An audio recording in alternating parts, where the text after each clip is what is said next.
Layer பிரியாணிக்கு 1/2 kilo basmati ரைஸை நல்லா கழுவி எடுத்துக்குங்க.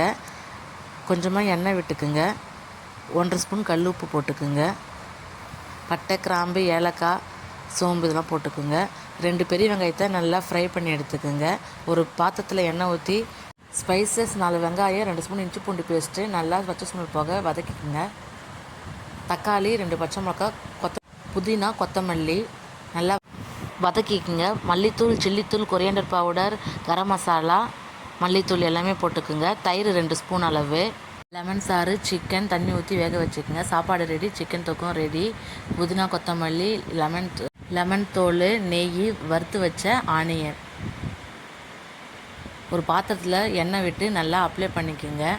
ஃபஸ்ட்டு சாப்பாடை போட்டு நெய் ஊற்றிக்குங்க. கொஞ்சமாக கொத்தமல்லி, புதினா, வறுத்து வச்ச வெங்காயம், சிக்கன் தொக்கு ரிப்பீட்டடாக இதே மாதிரி செஞ்சு 10 நிமிஷம் தம் போட்டுக்குங்க.